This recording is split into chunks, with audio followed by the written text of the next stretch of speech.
Yes, we won now, so we did. Hey, footy fans, time for some footy fun with Footy Finn. And look, I was going for Ireland all along. The hat should have given it away. Uh, no, I'm only joking. I'm wearing this jersey as a result of a bet. I said I'd wear it if Ireland won, and fair play, Ireland did win this test over the Wallabies. 22 points to 19, just 3 points in it, as there was when the two teams met at the same venue, Lansdowne Road, 2 years ago. It was 13-10 on that occasion. So, fair play, Ireland. They did come back from a 10-point deficit in the first half. They were down 10-0, and they gradually clawed back the lead early in the second half. Then the Aussies clawed it back again, and Ireland won on the back of a try in the 73rd minute. That one was to McCarthy, wasn't it?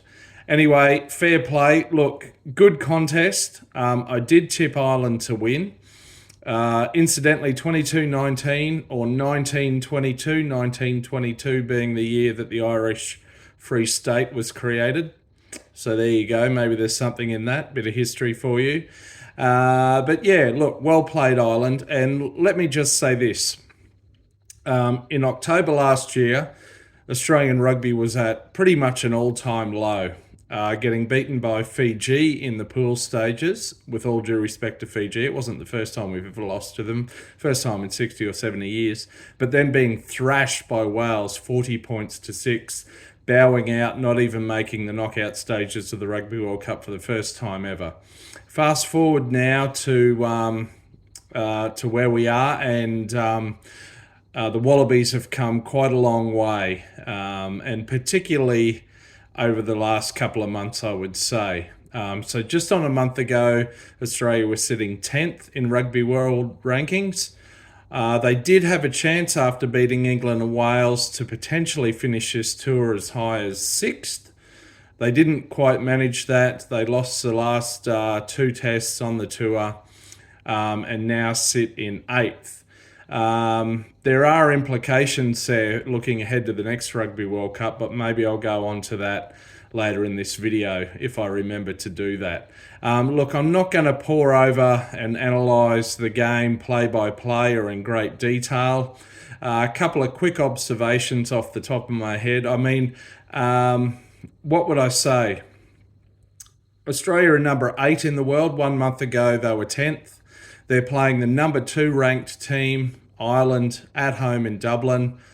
Ireland, are they not, are the only team that have beaten the Springboks since the last World Cup. They won, drew a 2-game series in South Africa early this year. So it was always going to be a tough assignment, and it comes at the end of a relatively long year. Super Rugby season began back around February. As I said, 3 tests, 2 against Wales, 1 against Georgia, 6 tests throughout the Rugby Championship.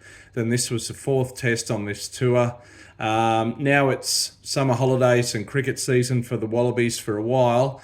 And maybe that fatigue did show because they scored their first, got 10-0 up very quickly in about 25 minutes or thereabouts. And then they only managed 9 points for the rest of the game through 3 penalties. So maybe it was kind of a bit of fatigue, both physical and mental, kicking in.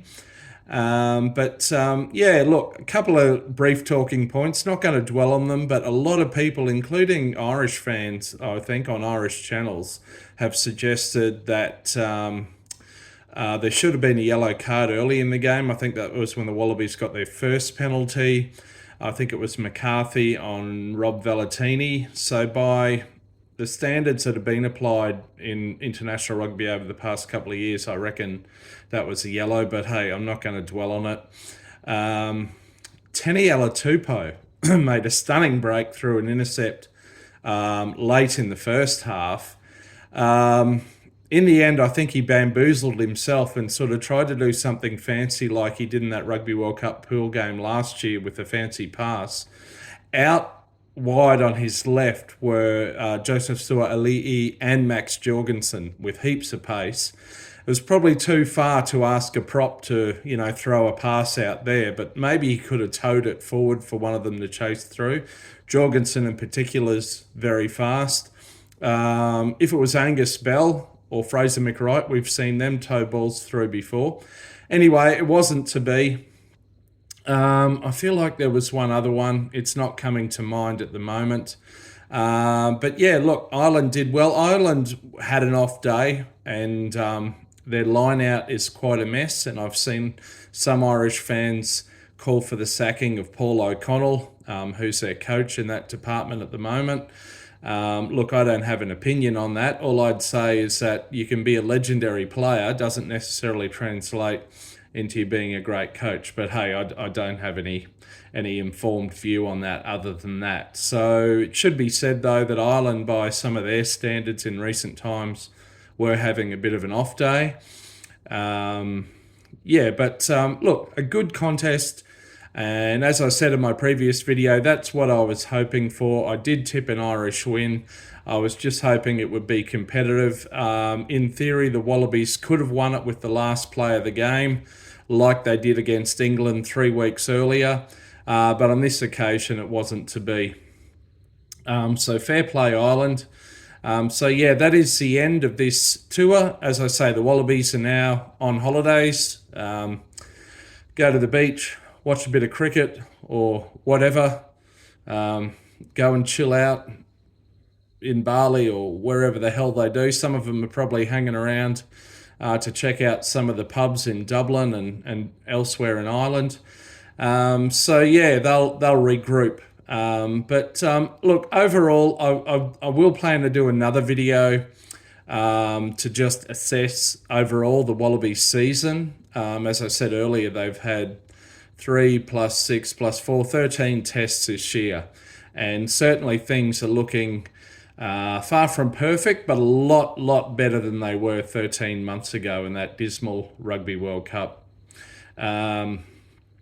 So that's pleasing, obviously, for us Australian fans.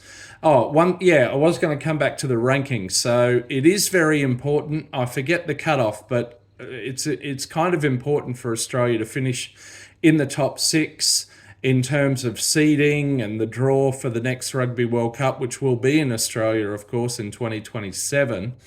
But interestingly, the Wallabies, hopefully, it's not confirmed yet, but they need at least one warm-up game against the British and Irish Lions in any case. So hopefully that can be nailed down in the schedule against Fiji, Samoa, Tonga, Japan, whomever. But then they've got the Lions, which is going to be a very tough series. I don't think world ranking points are up for grabs there, and then into the Rugby Championship.